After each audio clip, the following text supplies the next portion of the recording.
భారతదేశంలోనే తీర ప్రాంతంలో ఉన్న ఏకైక steel plant Visakha steel plant. అటువంటి విశాఖ స్టీల్ ప్లాంట్‌లో ఉన్న పరిస్థితి ఏమైంది? ఎంతో ఆర్థికంగా కూడా ఇటు వనరులను కూడా సృష్టిస్తూ అద్భుతమైన లాభాలతో కూడా ముందుకు తీసుకుని వెళ్ళిపోతున్నట్టు కూడా ఇటు కేంద్ర మంత్రి అప్పట్లో వ్యాఖ్యలు చేశారు. అయితే దాదాపుగా కూడా 1200 రోజుల నుంచి కూడా ఇక విశాఖ స్టీల్ ప్లాంట్ కోసం ప్రైవేటీకరణ అవ్వకుండా కూడా ఇక్కడ దీక్షలు చేపడుతున్న పరిస్థితి కనబడుతుంది. అయితే తమ్మనపల్లి అమృతరావు విశాఖ ఉక్కు ఆంధ్రుల హక్కు అంటూ కూడా ఆ నినాదంతో కూడా ఈ యొక్క విశాఖ స్టీల్ ప్లాంట్ని ఏర్పాటు చేయడం జరిగింది.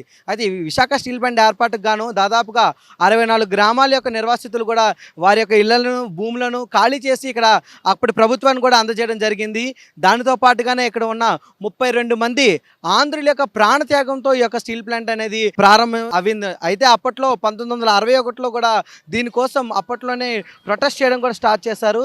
అప్పటి పరిస్థితిలో ఉన్న అప్పటికి కూడా దానిపైన అనేక పోరాటాలు చేసి దాదాపుగా కూడా 7-8 సంవత్సరాల పోరాటం తర్వాత 32 మంది ప్రాణత్యాగాల తర్వాత 1971లో అప్పటి ప్రధాని అయిన ఇందిరాగాంధీ దానికి శంకుస్థాపన రాయివేయడం జరిగింది. అయితే అప్పటి నుండి కూడా దీన్ని పూర్తిగా స్థాయిలో కూడా వాడడానికి అప్పటి ఎన్నో కమిటీలను కూడా ఇక్కడ వేయడం జరిగింది. అయితే దానికి అప్పటి యుఎస్ఎస్ఆర్ ప్రభుత్వం కూడా దానికి సహాయం అందించారు.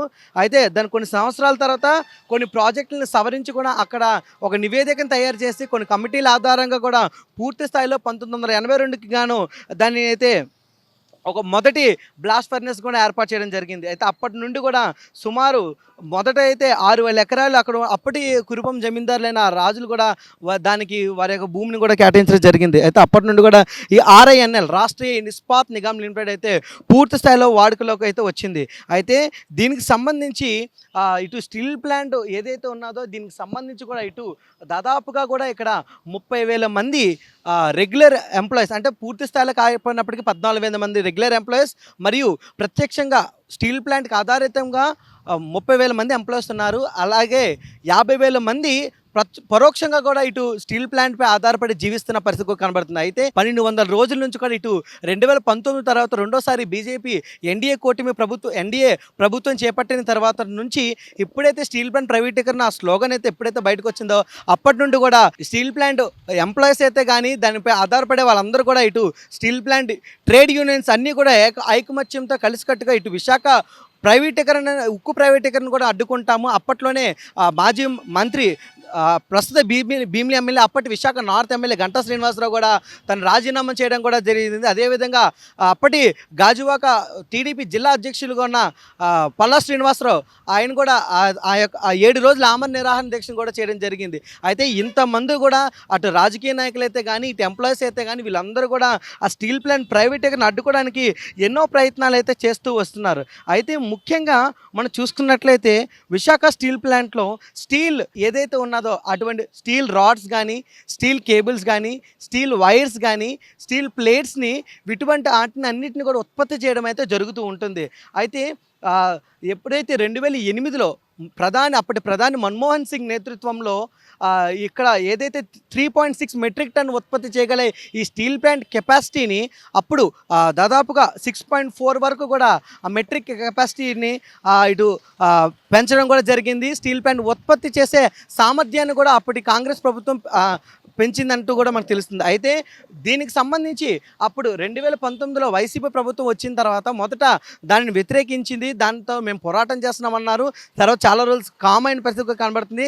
తర్వాత మొదట ఇటు అప్పటికే టీడీపీ పార్టీలు కాంగ్రెస్ పార్టీలన్నీ కూడా ఏకమయ్యి అటు ఢిల్లీలోను అటు విజయవాడలోను అలాగే విశాఖపట్నంలో కూడా నిరంతరాయంగా కూడా ఇటు దానిపైన అనేక పోరాటాలు కూడా చేస్తూ వస్తున్న పరిస్థితి కనబడుతుంది. అయితే ప్రస్తుతం కూడా వారు పోరాటాలు చేస్తూనే ఉన్నారు. మీరు చూస్తూ ఉండొచ్చు అక్కడ విశాఖ ఉక్కు నిర్వాసితులు అందరూ కూడా అక్కడ కూర్చొని ఉండి వారి యొక్క నిరసన కూడా తెలిపే పరిస్థితి కూడా కనబడుతుంది. ప్రతిరోజు కూడా ఇక్కడ అనేక మంది ఎంప్లాయీస్ వారి యొక్క సమయాల్లో ఇక్కడికి వస్తూ వారి యొక్క స్టీల్ ప్లాంట్పై ఉన్న వారి యొక్క మొక్కును కూడా చూపిస్తూ ఉంటున్నారు. అయితే ఎట్టి పరిస్థితుల్లో కూడా ఇక్కడ స్టీల్ ప్లాంట్ని అయితే మేము ప్రైవేటీకరణ చేయలేము, దీనికోసం మేము ఎంతవరకైనా వెళ్తామంటూ కూడా ఇక్కడ ఉన్న నిర్వాసితులు అందరూ కూడా చెప్తున్న పరిస్థితి కనబడుతుంది. అయితే ప్రధానంగా చూసుకున్నట్లయితే మనకి స్టీల్ ప్లాంట్లో ఏంటేంటి ఉంటున్నాయంటే బ్లాస్ట్ ఫర్నెస్లు కనబడతాయి, మనకి wire rod mill, steel metal shops, thermal power plants ఇవన్నీ కూడా మనకు కనబడుతున్నాయి. అదే విధంగా దీనికి అనుగుణంగా ఇక్కడ నుండి మనకి గంగవరం పోర్ట్ నుండి అయితే ఇక్కడ ముడిసరుకు వస్తుంది. అయితే గంగవరం పోర్టుకి సంబంధించి అక్కడ ఉన్న కార్మికులు కొన్నిసార్లు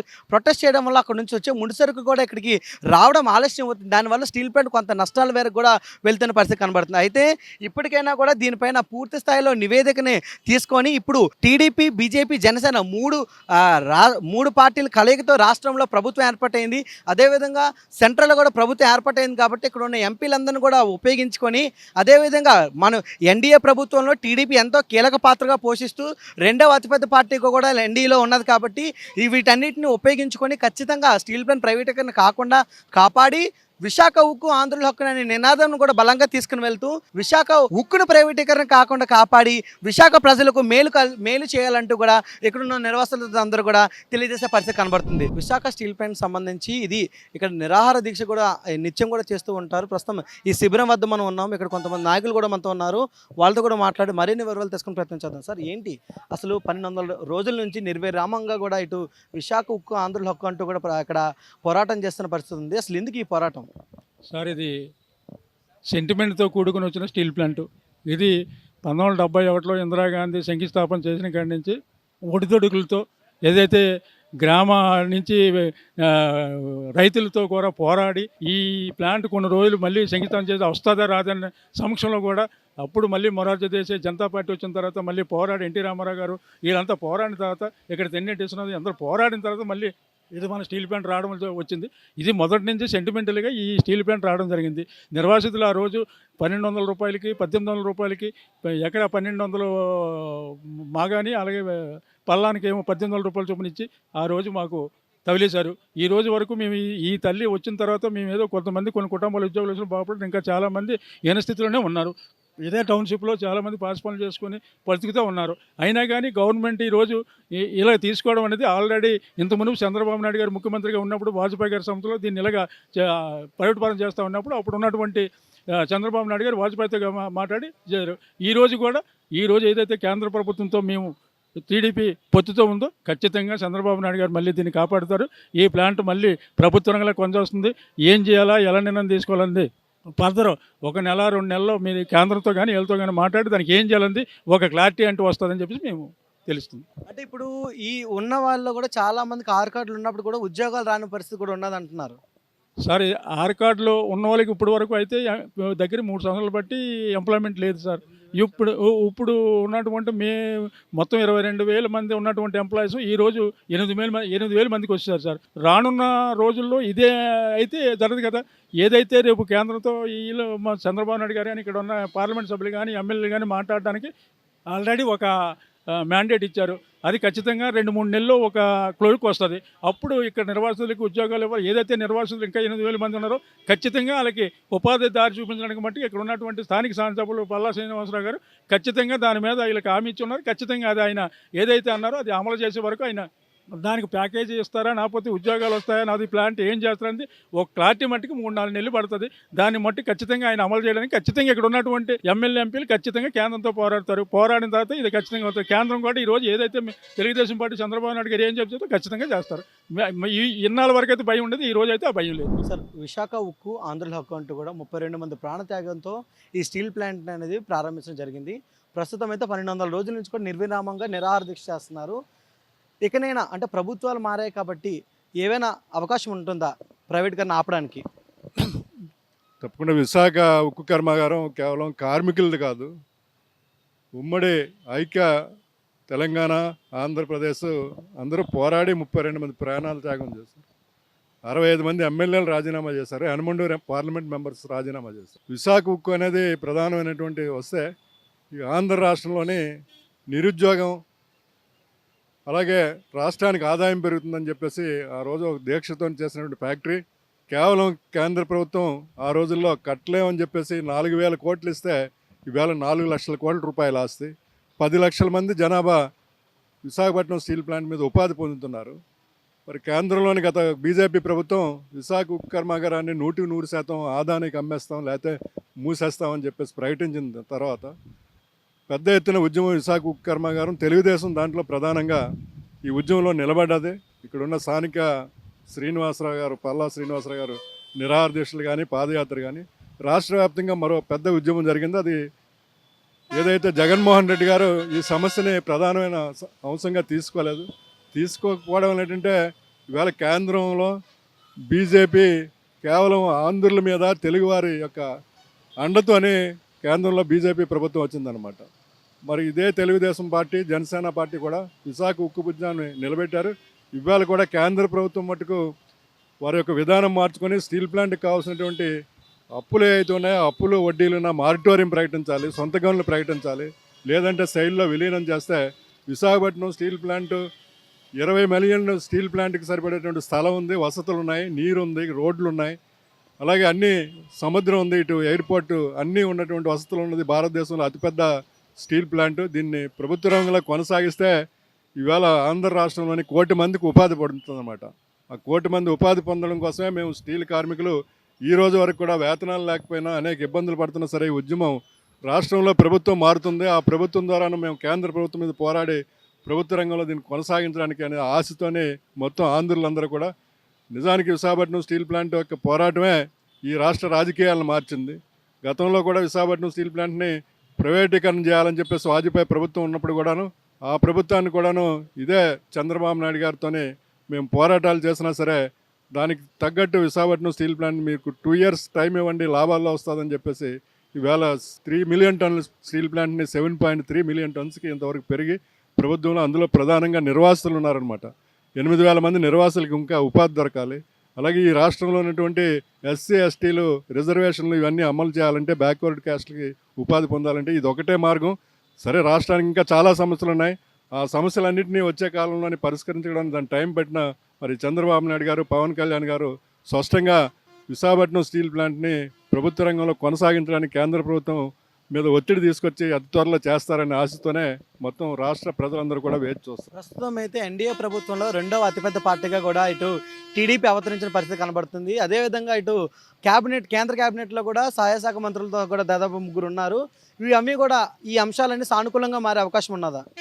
గత ప్రభుత్వం బీజేపీతో స్నేహంగా ఉండి కూడా 22 మంది ఎంపీలు ఉండి కూడాను కేంద్ర ప్రభుత్వం మీద ఒత్తిడి తీసుకురాలేకపోయారు.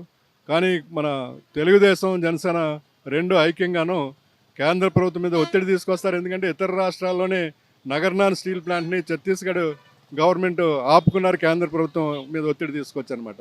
జగన్మోహన్ రెడ్డి గారు ఆ ప్రయత్నం చేయలేదన్నమాట. అలాగే తమిళనాడులో ఉన్నటువంటి సేలం స్టీల్ ప్లాంట్ని కూడాను ప్రభుత్వ రంగంలోనే కొనసాగించేలాగా వాళ్ళు కేంద్రంతో పోరాడారు, ఆపుకోగలిగారు అనమాట. కర్ణాటకలో ఉన్నటువంటి భద్రావతి స్టీల్ ప్లాంట్ని కూడాను విశాఖ ప్లాంట్ని ప్రైవేటీకరణ చేస్తా అంటే కేంద్ర ప్రభుత్వం దాన్ని ఆపుకోగలిగారు. అలాగే పశ్చిమ బెంగాల్లోనే విశ్వేశ్వర ఐరన్ ప్లాంట్ ఉంది, దాన్ని కూడాను ఆ రాష్ట్ర ముఖ్యమంత్రి పోరాటం చేస్తూ ఆగింది. ఇవాళ మన రాష్ట్ర ముఖ్యమంత్రి కేంద్రం మీద వారికి ఉన్నటువంటి రాష్ట్రానికి స్టీల్ మంత్రిత్వ శాఖ కూడా వచ్చింది. ఇప్పుడు కుమారస్వామి గారు ఏంటంటే ఆ రాష్ట్రంలో ఉన్నటువంటి కేఓసి అన్నింటినీ పరిరక్షిస్తూ ఉన్నాడు. కానీ కేంద్రంలో ఉన్న ప్రభుత్వం తెలుగుదేశం ప్రభుత్వం మీద, తెలుగుదేశం పార్టీ మీద ఆధారపడి ఉంది. అందుకని ప్రధానమైన సమస్యగానే తొందరలోనే ఇది పరిష్కారం చేయడానికి వీళ్ళు కేంద్రంతో పోరాడతారని చెప్పేసి మేము ఆశిస్తున్నాం. నా పేరు G Ganapathi Reddy, HMS union ప్రధాన కార్యదర్శి. మరి ఈరోజు మనందరికీ తెలుసు, నేటికి 1223 రోజులుగా విశాఖపట్నం స్టీల్ ప్లాంట్ కార్మికులందరూ కూడా ఇది ప్రైవేటీకరణ కాకూడదని ఇటు రాష్ట్ర ప్రభుత్వాన్ని అటు కేంద్ర ప్రభుత్వాన్ని కూడా అభ్యర్థిస్తూ మరి ఇంతకాలం కూడా మేము డైలీ కూడా నిరాహార దీక్షలు చేస్తున్నాం. కానీ ఇప్పటి వరకు ఏదైతే కేంద్ర ప్రభుత్వం ఉందో అలాగే మునుపటి రాష్ట్ర ప్రభుత్వం కూడా మా విన్నపాన్ని పెడచెవుని పెట్టి ఈ రోజు వరకు ప్రైవేటీకరణ చేస్తామనే లోక్సభలో కూడా అనేక మంది ఎంపీలు కూడా అడిగేటప్పుడు కూడా ఇది ప్రైవేటీకరణ 100% చేస్తామని చెప్పడం చాలా దుర్మార్గం.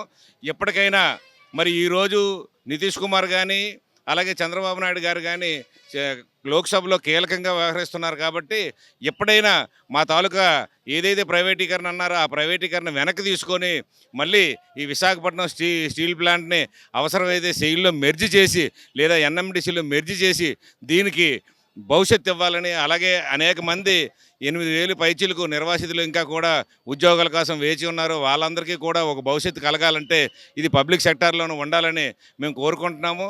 అలాగే రాష్ట్ర ప్రభుత్వం పల్లా శ్రీనివాస్ గారు కూడా సుమారు 7 నుంచి 8 రోజులు ఆ రోజుల్లో నిరాహార దీక్ష చేయడం జరిగింది. మరి ఈరోజు రాష్ట్ర అధ్యక్షులుగా కూడా తెలుగుదేశం పార్టీకి ఆయన నియమించబడ్డారు కాబట్టి మొన్న కూడా మేము ఆయన గెలిచిన తర్వాత రికగ్నైజ్డ్ యూనియన్గా మేము అందరం వెళ్ళి కలిసేటప్పుడు కూడా ఆయన ఒక హామీ ఇవ్వడం జరిగింది. ఎట్టి పరిస్థితుల్లోనూ ఇది ప్రైవేట్ పరం కాకుండా తెలుగుదేశం ప్రభుత్వం బీజేపీతో ఎన్డీఏలో కూటమిగా ఉన్నది కాబట్టి మేము తప్పకుండా కేంద్రానికి ఈ తాలూకా సమస్య చెప్పి దీన్ని ప్రైవేటీకరణ నుంచి వెనక్కి తీసుకొస్తామని హామీ ఇవ్వడం జరిగింది. మరి ఈరోజు పల్లా శ్రీనివాస్ గారు వచ్చి ప్రధానంగా ఈ ప్రైవేటీకరణ గురించి చెప్పడానికే వస్తున్నారని మేమందరం అనుకుంటున్నాము. అందుగురించే ప్రతి ఒక్క కార్మికుడు కూడా ఆతృతతోటి ఏ మంచి కబురు చెబుతారని వేచి ఉన్నాము. మరి భవిష్యత్తులోనూ విశాఖపట్నం స్టీల్ ప్లాంట్ ప్రైవేటీకరణ ఆగితే మరి అది లాస్ట్ టైం కూడా తెలుగుదేశం ఎర్రంనాయుడు గారు ఉన్నప్పుడు కూడా సుమారు 1,100 కోట్లు వాజ్పేయి గారు గవర్నమెంట్లోనూ దీనికి నిధులు ఇవ్వడం జరిగింది. మరి ఈరోజు మళ్ళీ తెలుగుదేశం ప్రభుత్వంలోనే దీన్ని ప్రైవేటీకరణ వెనక్కి తీసుకుంటే రానున్న రోజుల్లో కూడా మా విశాఖపట్నం స్టీల్ ప్లాంట్ కార్మిక వర్గం అలాగే మా కుటుంబాలు కూడా తెలుగుదేశం పార్టీకి ఎల్లవేళలా కూడా రుణపడి ఉంటామని తెలియజేసుకుంటున్నాం. గత కొద్ది సంవత్సరాలుగా ఇక్కడ నిరాహార దీక్షలు అన్నీ చేయడం జరుగుతుంది.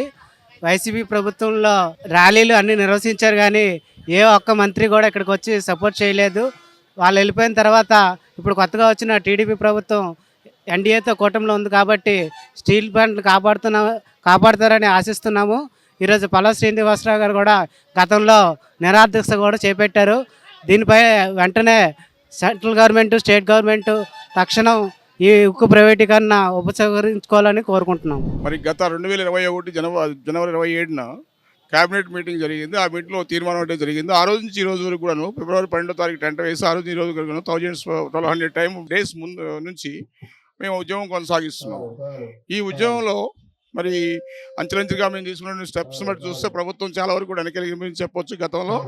మరి ఈ రోజు ఉన్నటువంటి సిచ్యువేషన్ చూసినట్లయితే ఎలక్షన్ అనంతరం మరి మాకైతే ఊరట ఇచ్చినట్టే కనిపిస్తుంది. ఇప్పుడు ప్రభుత్వాలను దృష్టిలో పెట్టుకున్నట్లయితే ముఖ్యంగా చెప్పాలంటే ఈరోజు మెజారిటీ కేంద్ర ప్రభుత్వంలో అంతగా లేదు కాబట్టి తప్పకుండా ఒక కళ్ళెం వేసేటువంటి ప్రతిపక్షం కూడా ఉంది కాబట్టి తప్పకుండా మాకైతే ఉద్యమం స్ఫూర్తి ఇస్తుందని దీని నుంచి ఫలితం కూడా వస్తుందని చెప్పేసి ఆశిస్తూ మరి ఈరోజు నేను గెలిచినటువంటి తెలుగుదేశం అత్యధిక మెజారిటీతో మా కాన్స్టిట్యున్సీలో గెలిచిన ఎమ్మెల్యే గారికి మా తరపు నుంచి అభినందనలు తెలియపరచుకుంటూ మరి వారు కూడా మా కోసం ఎన్నోసార్లు ఆహ్నిసలు కష్టపడి అమరనిరాశ కూడా చేశారు.